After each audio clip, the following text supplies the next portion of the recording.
From a cannibalism nightmare hidden inside a children's game, to an explicit animation of a cat villager that somehow made its way into TikTok and into feeds of millions of people who are not looking for it, here's the dark and disturbing Animal Crossing community in fan comics Iceberg, and we're starting at the bottom. Level 7, The Abyss. Number 1, Anka Zone, Zone Sama 2021. Animal Crossing is one of the most recognizable video game franchises Nintendo has ever produced. The idea is to be deliberately gentle with you moving into a village populated by anthropomorphic animals, fishing and catching bugs and plant flowers while paying off your house loan to a raccoon named Tom Nook. And the whole thing runs in real time, so the seasons change and the holidays come and go to the same way they do in your actual life. Which is why what happened with Anka in 2021 felt so surreal. Anka is a villager in Animal Crossing, and she has been part of the franchise since the original Animal Crossing game released in Japan in 2001.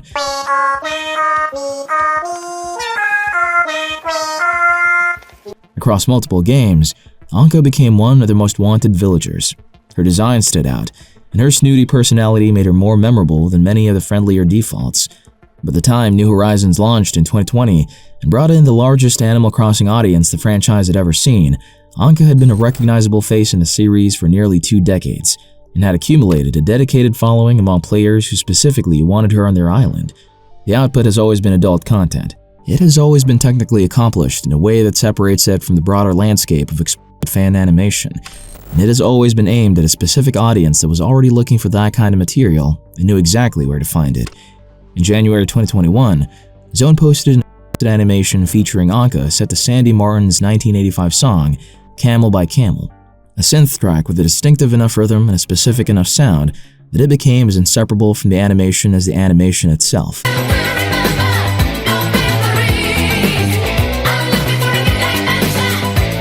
The combination of the character, the animator's reputation, and the audio track produced something that the audience it was made for responded to immediately and significantly. For several months, the animation stayed where you would expect it to stay: adult fan art sites, furry communities, and corners of the internet that already knew Zone's work. That is a completely normal trajectory for that kind of content, and under ordinary circumstances, it would have stayed exactly there, moving through the communities that were already engaged with it without ever reaching anyone who had not actively gone looking for it. Then in September 2021, a censored version of the animation started moving through TikTok. The censored cut kept the visual structure of the animation and the camel by camel audio intact, while removing or obscuring the explicit elements, and it spread under the hashtag AnkaZone fast enough and wide enough to rack up over 17 million views before platforms started catching up to what was happening and responding to it. The comment sections and the TikTok posts were full of people who had absolutely no idea what they were looking at. Teenagers asking what the original was, parents asking how something like this had ended up in their children's feeds, and a substantial number of people who understood exactly what they were looking at and were watching the whole situation play out with varying degrees of amusement and alarm. The meme format the audio generated meant that people across TikTok were creating parody clips using the camel by camel track without necessarily knowing or caring about the source material. Nintendo reportedly had Zone's original post taken down in response to the viral moment, which was the kind of platform-level intervention that tends to happen when a piece of content attached to a major IP breaks out of the spaces it was made for and starts reaching a general audience at scale. The animation is currently the 3rd most upvoted and 4th most favorited video on E21, which is one of the largest adult furry art platforms in the internet, and those numbers reflect ongoing engagement from an audience that is actively seeking the content out rather than stumbling across it the way TikTok users did during the September 2021 spread. What made this unusual was the split audience. One group searched for it, the other stumbled into it on TikTok. The reason AnkaZone became a cultural flashpoint rather than just another piece of explicit art, even a technically accomplished one from an animator with an established reputation, comes down to a combination of factors that lined up in a way that almost never happens with content of this kind. The animation itself is polished enough that it was shareable, even in its censored form, where the craft behind it remained visible even with the elements removed. The audio track is catchy and unusual, and specific enough that it attached itself to the clip and people's memories in a way that made the association between the song and the animation essentially permanent for anyone who encountered both of them together. The adult fan content community around Animal Crossing did not begin with AnkaZone, and it did not stop there either. And the rest of this iceberg covers a significant amount of what that community had been building across the years before and after 2021. but no single piece of content from anywhere in that community has reached as wide as an audience or generated as much mainstream attention and coverage as this one did in the weeks following that September spread. Coming into Level 6, the viral mess of the Abyss gives way to something far more deliberate and constructed, a nightmare that someone built by hand inside the game itself and left for other players to find. Level 6, Deep Dark. Number 2. Hitokui Village Dreamtown, 2013. Animal Crossing New Leaf introduced a feature called the Dream Suite in 2013. The visited version was not the real town, and nothing the visiting player did there would affect the actual town or the player who built it, which meant the feature was completely consequence-free by design. Nintendo built the Dream Suite as a way for players to share their creative work with strangers, to show off custom path designs and landscaping and house interiors to an audience beyond their immediate friend group. The feature was well received, because Animal Crossing players had always been interested in seeing what other people built, and the Dream Suite gave them a clean and accessible way to do exactly that without any of the friction of direct multiplayer. What Nintendo did not design the Dream Suite for, and what a specific portion of the New Leaf community immediately recognized it could be used for, was horror storytelling.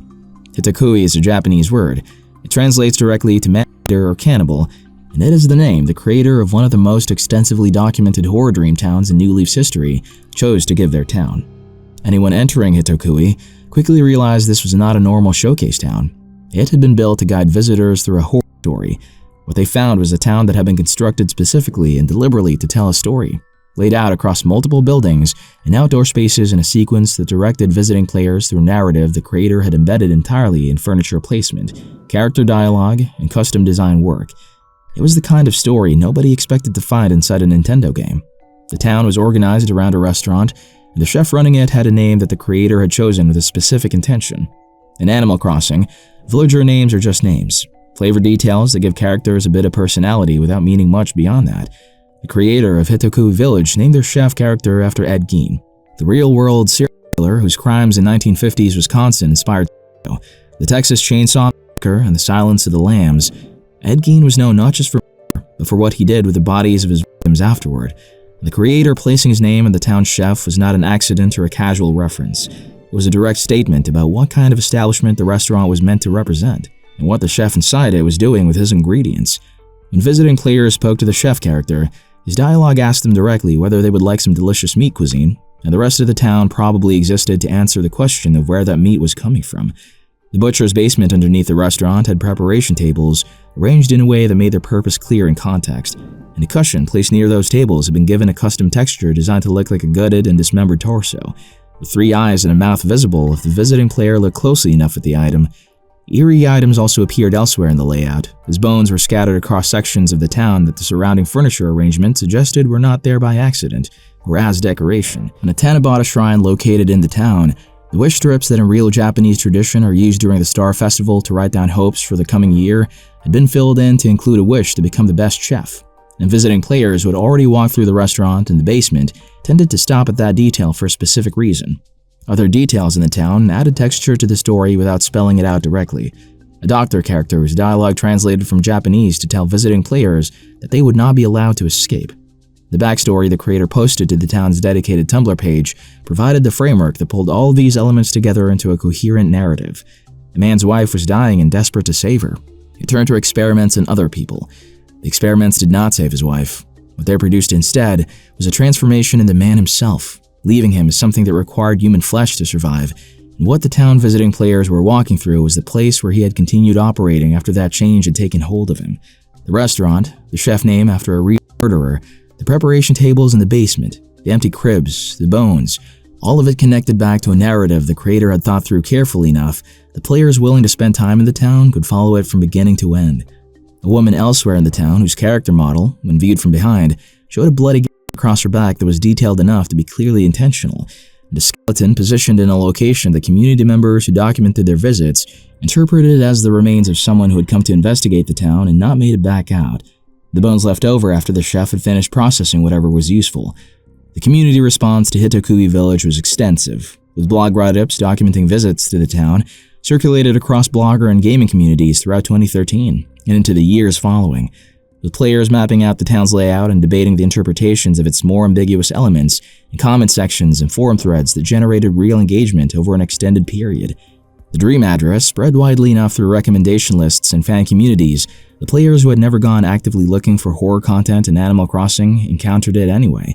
The Ed Gein reference in particular gave the town a grounding in real-world horror that made it land differently than a purely invented nightmare scenario would have. When Nintendo's Welcome Amiibo update later broke most of the horror dream addresses from the New Leaf era, the loss of Hitakui was noted specifically in community discussions about what the update had wiped out. The creator eventually rebuilt Hitakui for Animal Crossing New Horizons when that game reintroduced dream visiting, and players who had known the New Leaf original noted that the rebuild took advantage of the expanded customization options New Horizons offered to push certain elements further than the original game's limitations had allowed. The general idea in those discussions was that the New Leaf version remained the definitive one, partly because the history attached to it gave it a weight the rebuild could not fully replicate, and partly because the constraints of the older game had given the horror a texture that the cleaner and brighter visual style of New Horizons changed in ways that were genuinely difficult to articulate, but easy to notice when you had seen both versions. Nintendo built the Dream Suite for creativity, but players quickly realized it could also be used for horror. The snapshot mechanic meant that horror towns could be visited by anyone with the address without any direct involvement from the creator, which gave content like Hitakui a permanence and accessibility that written horror fanfiction posted to a forum did not have in the same way. Visiting Hitakui Village meant walking through it in the same game you used to water flowers and talk to your animal neighbors and pay off your mortgage in small increments. And the contrast between that familiar context and what the creator had built inside it was doing a substantial portion of the horror's work entirely on its own. Dropping into level 5, we move from a horror town someone built inside the game to a piece of fanfiction that used the game as a starting point and then took it somewhere the game was never designed to go. Level 5. Very dark. Number 3. The Terrible Secret of Animal Crossing. Chubot, 2007. Something Awful was one of the internet's biggest early forums, and in 2007, it became home to one of Animal Crossing's strangest fan theories. Creepypasta as a genre traces back there, along with many humor formats and community trends still seen across social media today. The site also had a Let's Play section, where users told stories through screenshots and commentary instead of just posting gameplay. In 2007, a Something Awful user going by Chubot posted a Let's Play of Animal Crossing Wild World. They used the format as a frame for something that had very little to do with documenting a playthrough. The story ran for 12 chapters and was told through an 8-year-old named Billy, who believed he was really living inside Animal Crossing. The early chapters read closely enough to a genuine Animal Crossing Let's Play that readers following along in real time did not necessarily understand immediately where the story was headed. Billy talks to his animal neighbors, runs errands around the village, pays off his debt to Tom Nook in installments, and narrates all of it in the voice of a child who is genuinely excited. Then, the in-game dialogue is real in-game dialogue from the actual game. The framing is constructed carefully enough that the turning point, when it begins, lands considerably harder than it would have if Chubot had announced from the first chapter that this was a horror story. What Billy gradually begins to understand as the chapters progress is that the town he has moved into operates in the logic that the game's cheerful surface presentation was concealing. The animal villagers are not simply anthropomorphic characters in a cozy life simulation. They are children, human children, who have been taken and transformed against their will through a process connected to the gyroid artifacts that appear throughout Animal Crossing as decorative objects. In the actual game, gyroids are ceramic figurines of various shapes and sizes that hum and dance when placed in a room, and serve no narrative function beyond being collectible decorations. In Chubot's version of the town, they are the mechanism through which children are being processed and remade into the animal villagers that Billy has been cheerfully befriending and running errands for across the story's early chapters. The figure driving this process is a villain Chubot constructs around the game's existing framework, a cancer-ridden character who has been sourcing replacement body parts from the children brought to the town and run through the gyroid system as her own body continues failing. The violence was far more graphic than readers expected from an Animal Crossing Let's Play.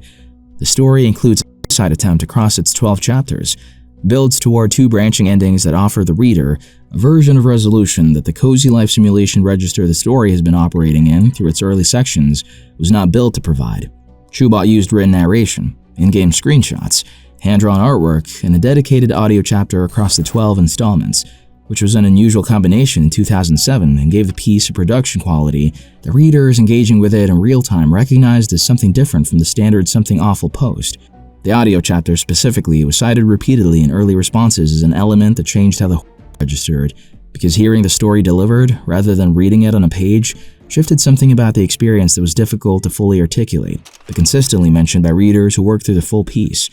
Dark Lord Potter, a forum website, covered the terrible secret of Animal Crossing at the time of its release, which was a meaningful indicator of how far the piece had traveled beyond the forum where it was originally posted. Dark Lord Potter was not a publication that made a habit of covering something awful Let's Plays, and the fact that the story reached their editorial attention indicated that it had broken out of the Something Awful readership and landed in front of an audience that was not already embedded in that community and its specific culture. TV Tropes has maintained a full dedicated page for the story since shortly after its release. That page has been updated and expanded consistently across the nearly 20 years since, in a way that reflects ongoing engagement from new readers rather than just the original audience from the forum. What Chubot understood about Animal Crossing as a framework for horror was specific, and it informed every structural decision the story makes across its 12 chapters. Animal Crossing already had the bones of a horror story. A child moves somewhere new, owes money, and trusts a town full of strangers. The debt Billy owes Tom Nook shows different meanings once the story establishes what Tom Nook actually is in this version of the events. The friendships Billy has been building with the animal villagers across the early chapters become something else once the gyroid's function is revealed. The cheerful town that the game's presentation and Billy's narration have been establishing as a safe and welcoming place turns out to have been constructed specifically to appear that way. And everything the story spent its early chapters making feel comfortable becomes the foundation for what the later chapters do with it. The terrible secret of Animal Crossing is still being read, discussed, and linked to in Animal Crossing communities nearly 2 decades after Chubot posted it to a comedy forum in 2007. And the reason it has lasted that long in a fandom that has cycled through multiple game releases and generational shifts in its audience is that it understood exactly what made the source material feel safe, and used that understanding as the precise mechanism through which it took that safety apart.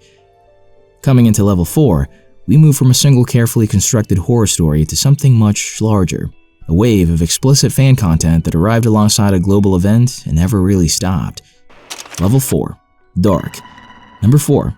The Animal Crossing New Horizons Rule 34 Wave, 2020 to present. Animal Crossing New Horizons launched on March 20, 2020. 11 days earlier, the World Health Organization had declared COVID-19 a global pandemic, and by the time the game's release date arrived, a significant portion of the world was either already in lockdown or actively moving toward one.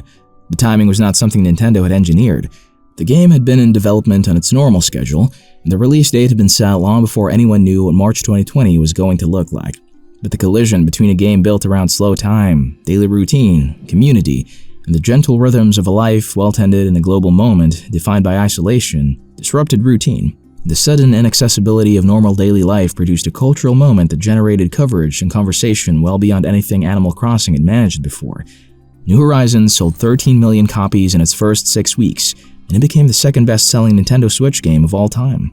CNET, who doesn't normally cover video games, wrote about it at length as a comfort project, a social platform, a way of maintaining connection with people that the pandemic had made physically unreachable. Players held weddings and graduation ceremonies in their islands, and journalists interviewed people about the emotional function the game was serving for them during lockdown. The game's cultural profile in 2020 was genuinely unusual for a Nintendo title, crossing well beyond the core gaming audience into general public conversation in a way that the franchise had never quite achieved across 20 years of prior releases. The NSFW fan art community around Animal Crossing had been active in producing content long before New Horizons arrived. The subreddit r/Animal Crossing Rule 34 had been running since 2014, and the content it hosted covered the Animal Crossing cast in a way that explicit fan art communities cover the casts of any property they're interested in, with a full range of characters and scenarios that implies. The community had been producing this material across multiple game releases and platform shifts without attracting significant outside attention, operating as a self-contained space that knew what it was and served an audience that had sought it out specifically. The community already existed, but New Horizons suddenly made it larger and far more visible. Vice covered the phenomenon directly in the weeks following New Horizons' launch, and the reporting was specific enough to be genuinely uncomfortable reading if you had spent any time with the game in the context it had been publicly framed in. The subreddit had jumped to nearly 17,000 members in the weeks immediately following the game's release, a growth rate that tracked the broader explosion in the game's general audience rather than any particular shift in what the community was producing. Vice straight up said a lot of the content crossed into bestiality territory, which had technically always been the case with explicit Animal Crossing fan art, but the massive surge in mainstream attention after launch made it way harder to ignore. Isabelle, an original character from the Animal Crossing series, became the dominant subject of Animal Crossing fan content during the New Horizons era by a margin wide enough to be its own notable fact. Isabelle is the player's assistant and secretary in New Horizons, a Shih Tzu who makes morning announcements over the island's intercom, helps manage island affairs, and is designed by Nintendo to be one of the most approachable and warmly presented characters in the franchise. The explicit fan art being produced around her in 2020 was operating in direct and deliberate contrast to that characterization. Pornhub had over 1,700 Animal Crossing results at the time of the Vice reporting, a number that reflected how far the content had traveled beyond the dedicated subreddits and into general adult content platforms, where the audience engaging with it was not necessarily the same community that had been producing explicit Animal Crossing fan art since 2014. The subreddit continued growing after the initial spike. Content continued being produced and shared at a sustainable rate. Isabelle's position as the franchise's dominant fan art subject remained consistent across the years following the launch, as the game received updates and added new content that the community incorporated into the existing body of work the way fan art communities always do. New characters and new additions to the game's roster became new subjects for the community, without displacing the established patterns around the characters who had already accumulated the most attention. What made the New Horizons Rule 34 wave a sustainable cultural talking point rather than just a predictable application of internet standard behavior toward popular properties was the specific and unusually prominent context it arrived in. However, beyond the shock of explicit fan creations, the community's darker side didn't stop at NSFW content. It evolved into something far more disturbing. Level 3. Moderately dark. Number 5. Aika Village, Garaku 2013. Animal Crossing New Leaf launched in Japan in November 2012 and came to Western markets the following year, and it brought with it a feature the series had never had before. New Leaf introduced the Dream Suite, a feature that let players upload their talents for strangers to explore in a dream state. You could chop down every tree and dig up every flower, and the actual town would be completely untouchable when you woke up. Nintendo built the feature so players could share their creative work with strangers, a way to let people walk through your flower arrangements and house interiors without needing to be in your friend list or online at the same time. That was what it was for. A specific group of players looked at it and immediately saw something else. On December 12, 2012, shortly after New Leaf launched in Japan, a post went up on 2channel, the Japanese message board that was one of the main gathering places for the country's internet community, sharing a dream code. The town attached to that code was called Aika Village, and the person who built it went by the name Garaku. Players who visited found something that had nothing to do with flower gardens or house decorations. The entire plaza was covered in custom path patterns designed to look like television static, the black and white noise of a screen with no signal. A bed sat in the middle of the plaza beside a doll. The players found Aika herself, wandering nearby in a red hat and matching clothes. Her dialogue, translated from Japanese, read simply, "This is inside of my dream." Every other village in the town was dressed in the same clothes as Aika, and each of their homes had a doll inside. The whole town played the same 4 a.m. ambient track on loop, which in Animal Crossing sound design is the most sparse and unsettling music in the game's rotation. The track that plays in the empty hours before dawn when nobody should be awake. The town was built to be walked through in a specific order, with each house telling a chapter of a story Garaku had hidden entirely inside furniture placement, custom designs, and whatever small visual details the game's engine would allow. The first house suggested a family scene, using carnations associated with the parents and a smaller white set for Aika. A dollhouse in that same room is positioned so you could see inside it, a miniature version of the layout you were standing in, which players analyzing the town later read as an invitation to see yourself as a figure being played with rather than someone exploring freely. The second house was where the story started to turn. One room was laid out like a Garden of Eden with figures standing near an apple and a serpent. Downstairs, a dozen dolls were seated at a meal, and one of them had a small axe tucked behind her back. The third house had a child's bedroom where a girl sat in front of a television showing only static, with a bed nearby that had the outline of a body pressed into it like someone had been lying there and was gone. A graveyard outside the house was filled with dog figures that Garaku would later replace with dolls in a subsequent update. The area around it had the dead trees and weeds that Animal Crossing uses to signal a space nobody had been taking care of. The fourth house was where everything came together. The main room had items scattered across the floor in a way that read as aftermath. In the back room, a doll holding an axe was caged behind fencing alongside a girl figure, with statues watching from the surrounding space. They were enclosed together with no visible way out. Upstairs was a copy of the first room players had seen when they arrived in the plaza. The same furniture, the same static, pulling the story back to where it started and suggesting either that nothing had been resolved or that it had always ended this way. On the beach at the southern edge of the town, players found a pair of shoes sitting at the water's edge. In Japan, leaving your shoes behind at the water is associated with suicide, specifically with people who remove them before going in and not coming back.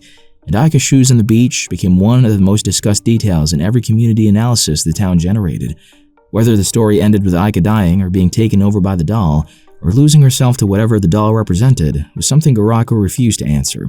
When Japanese gaming magazine Nintendo Dream interviewed Garaku in April 2013, the creator said they preferred to read the theories visitors came up with on their own, rather than explaining what the town meant.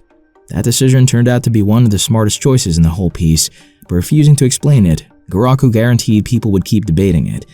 The response in the Animal Crossing community was massive relative to how small the community was at the time. The Belltree Forum's post introducing Ica Village drew over 200 replies.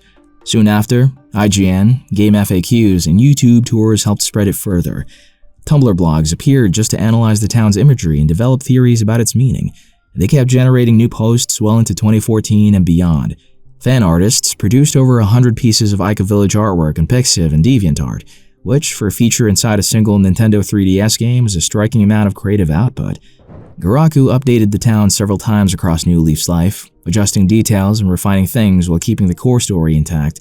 The graveyard of dogs became a graveyard of dolls. Ica's dialogue went from garbled text to the full sentence, "This is inside of my dream." Each update brought another round of community analysis and new theories, and the ongoing development gave the town a lifespan that most pieces of fan content never came close to reaching. Players who had visited the original version came back to check what had changed, and new players who discovered the town through later recommendation lists were walking into something that had been actively maintained and developed over years rather than abandoned after its initial release. When Nintendo's online servers for New Leaf shut down in April 2024, Garaku posted a tribute video on Twitter, doing one final walk through the town. It reached nearly 5 million views within 12 hours of going up.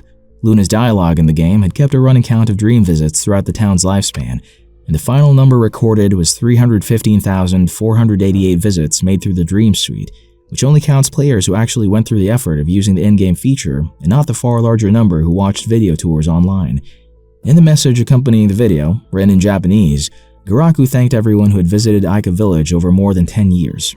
The town was built inside a game rated E for everyone, using a feature designed for sharing flower arrangements and house decorations, telling a story about a girl and a doll using nothing but furniture placement and small visual details.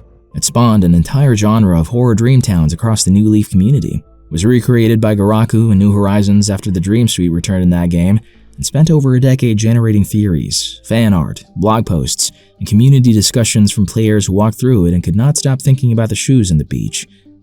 Coming into Level 3's second entry, Ica's success opened a door, and an entire community walked through it. Number 6. The Yandere Animal Crossing Fandom, Tumblr and AO3.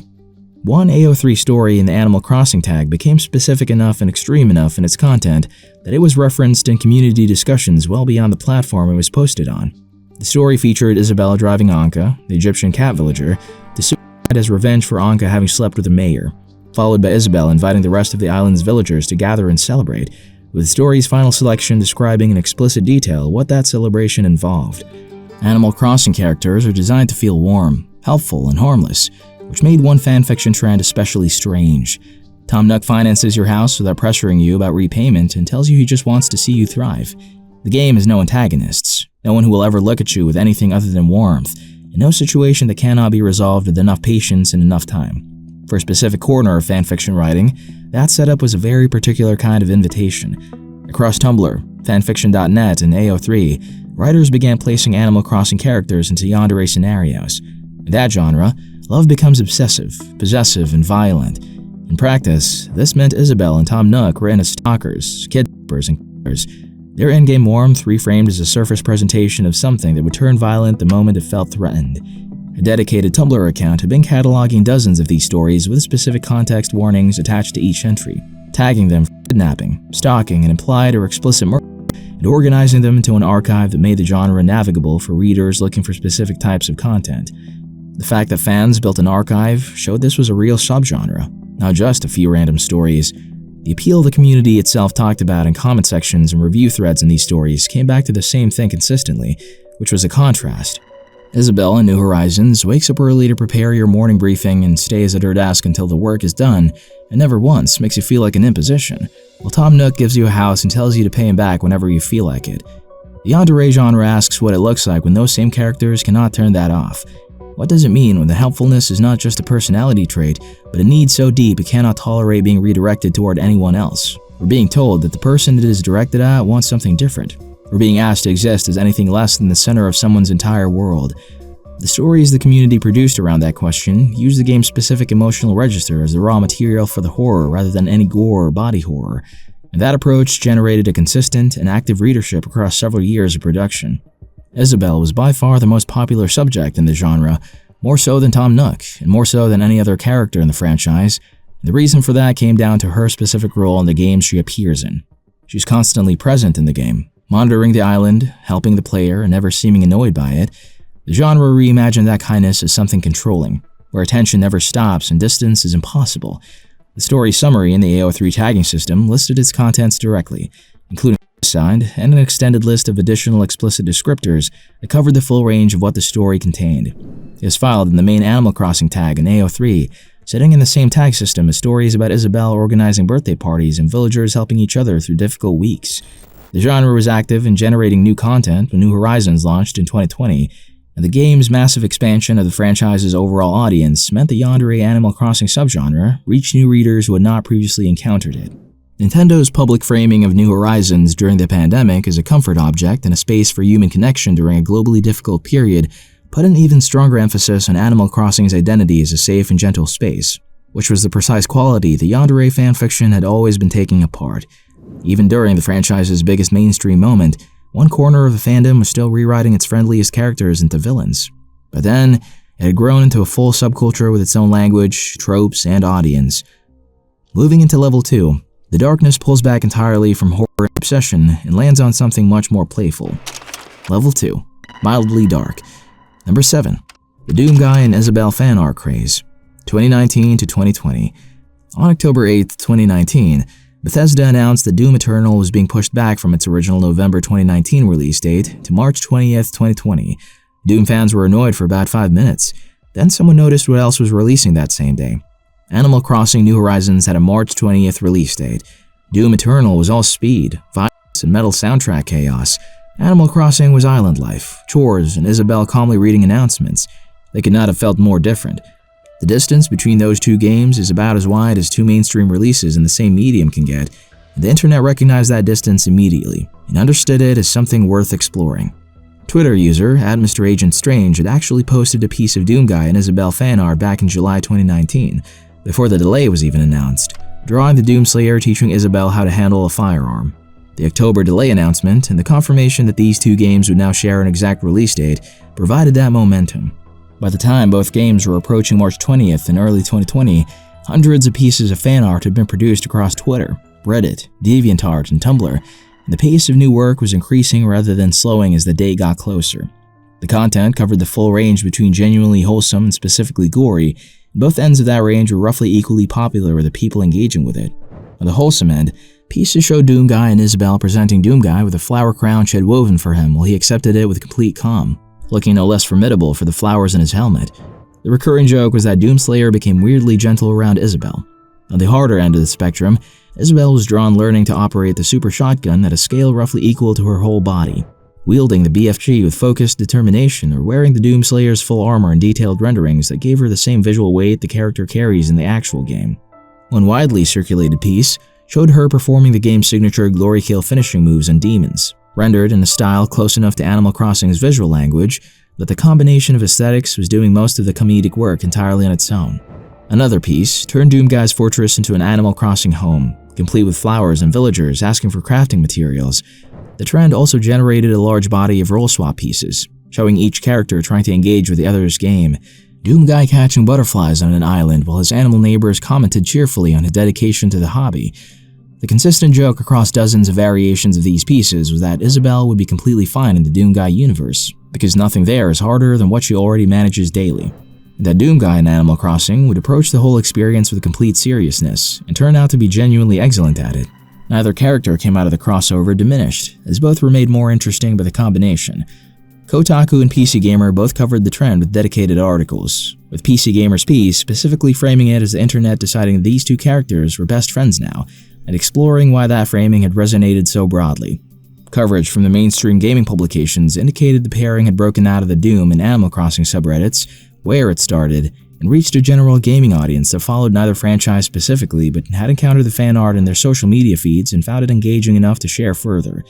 The crossover became established and sustained enough that when Animal Crossing New Horizons director Aya Kyogoku was interviewed by IGN after both games released in their shared date, she was specifically asked about the Doom Guy and Isabelle fan art trend. She said she had been following it and was genuinely in awe of the creativity the fans had put into it. Her producer, Hisashi Nogami, added that despite how obviously different the two franchises were, they shared something in that they were both video games coming from the same broader culture, which was a straightforward but accurate observation about why the pairing had worked as well as it did across so many different art styles and tonal approaches. The reason the trend lasted as long and spread as far as it did comes back to something simple about what it was built on. Most crossover pairings and fan art find their energy in similarity. Two characters who shared enough that putting them together feels like a natural extension of what each of them already is. The Doom Guy and Isabelle pairing worked precisely because they shared nothing at all, and the creative question it kept asking across hundreds of pieces was, what those two completely unlike things would actually produce if you put them in the same space together. The internet kept finding new things to say about that question for months, which is a longer run than most fan art trends manage, and the answer it kept arriving at across all the variations was that these two characters, despite everything, would look out for each other. However, while that crossover leaned into absurd contrast and humor, other players were using the game to quietly build much darker, story-driven experiences. Number 8. Shachi Panda or Druggy Village in the New Leaf Horror Town subculture, 2013 to 2016. Shachi Panda was one of the most discussed towns in the subculture outside of Ica and Hitakui. Ica Village appeared in the Dream Suite in December 2012, and within a few months, it had done something most single pieces of fan-created content in any community never manage. It had started a genre. One Tumblr blog, Nightmare Investigator, became a running archive of these towns, posting visits, story summaries, and reviews. Beltree forums maintained growing thread lists of dream addresses sorted by horror theme, story type, and language, giving the community a centralized reference point as the genre kept expanding week by week. Killscreen published an essay in 2015 documenting the whole phenomenon as a distinct subgenre of internet horror, with its own conventions and traceable history, connecting it back through creepypasta traditions and freeware horror games. Specifically, the Japanese game Yume Nikki, which had used a similar approach of building dread through ambiguous exploration of strange spaces years before the Dream Suite existed. In English-speaking communities, it got nicknamed Druggy Village, a name that came partly from the disorienting visual style of the town and partly from how community members described its atmosphere to people who had not visited yet. The town was also heavily loaded with drug imagery throughout, incense burners appearing in nearly every room alongside packets of medicine and mushrooms, which contributed to the atmosphere that gave it its English nickname and set it apart tonally from Ica's cleaner, dull, and static aesthetic. What set Shachi Panda apart from most of its contemporaries, and what the Killscreen essay specifically highlighted, was that the creator updated it over time. Most horror dream towns were fixed artifacts, built and uploaded and left as they were, but Shachi Panda changed. The Killscreen essay documented a version from early 2015 that had stripped the dialogue from most of its characters entirely, replacing everything with a single asterisk. The one exception was the character Yamui, who now responded to the player in English with the words thirsty. Longtime visitors found it unsettling because everything else had gone silent, except that one word, thirsty. Diablo was a tribute town built in Ica's direct shadow, using the same sinister doll imagery that had defined Ica's visual language and organizing its story around a structural gimmick where players were meant to discover the rooms in clockwise order to piece together a narrative about cursed artworks. The Killscreen essay was fairly critical of how it executed that idea, noting that the gimmick required players to figure out the correct discovery order before the narrative could function. A town that the Nightmare Investigator blog documented and flagged with specific content warnings took things even further, recreating a Nazi concentration camp inside the game using furniture items and custom path designs. The main house in the town belonged to a character named after the ideal Aryan type associated with Nazi Germany, and the rooms of that house were designed to correspond to specific elements of concentration camp infrastructure, including bunk arrangements, a room designed as a gas chamber, a war room, and a basement set up to look like an experimentation laboratory. The blog's post about the town carried tags for Nazi Germany, concentration camps, and genocide, and the write-up called directly for readers to signal boost the warning to other players before they visited the address without knowing what was inside. It was the outer edge of what the Dream Suite's tools were being used for across this period, a town that had nothing to do with storytelling in the Ica tradition, and was instead using the game's consequence-free mechanics to build something that existed specifically to be offensive. The horror town genre effectively ended in 2016, when Nintendo's Welcome Amiibo update broke most of the Dream addresses that had been circulating for years. Towns that had accumulated thousands of visits and generated sustained community discussion became inaccessible almost overnight, with players who tried to use old addresses finding they no longer worked. The Tumblr blogs that had been cataloging the genre were left with records of a landscape that no longer existed in playable form, their archives becoming documentation of something rather than a guide to something you could still go experience yourself. The Kill Screen essay from 2015 preserved a significant amount of the critical thinking about what the subculture had built and why it worked when it worked, but the towns themselves were gone. Players took a feature meant for garden tours and accidentally turned it into a full horror scene with critics, archives, trends, and copycats. It took a feature Nintendo had designed for showing off garden layouts and used it to build an entire ecosystem of horror storytelling with its own critical standards, community debates about craft and execution, dedicated documentation efforts, and a culture of creators acknowledging and building on each other's work. The subculture had a recognizable beginning in Ica Village, a peak period of activity and output, a critical essay that treated it seriously enough to trace its cultural lineage and evaluate individual towns and their creative merits, and a definitive ending when a software update wiped most of it out of existence overnight. Finally, into Level 1, the iceberg surfaces from fan creativity entirely and arrives at something that happened in the real world. Level 1, Surface Level. Number 9. The Hong Kong Protest Islands, 2020 and China's game ban. The World Health Organization declared COVID-19 a global pandemic on March 11, 2020, just days before New Horizons launched. Public gatherings were heavily restricted. In Hong Kong, that landed on top of a protest movement already active since 2019. The Hong Kong pro-democracy movement had started the previous summer over an extradition bill that would have allowed residents to be sent to mainland China for trial, and what followed had grown into a broader push for democratic reform, with a direct response to what protesters described as Beijing's steady encroachment in the city's autonomy under the one country, two systems arrangement. The protests had lasted for months and dominated international headlines. Then COVID arrived, the streets emptied under public health restrictions, and the movement found itself needing somewhere else to exist.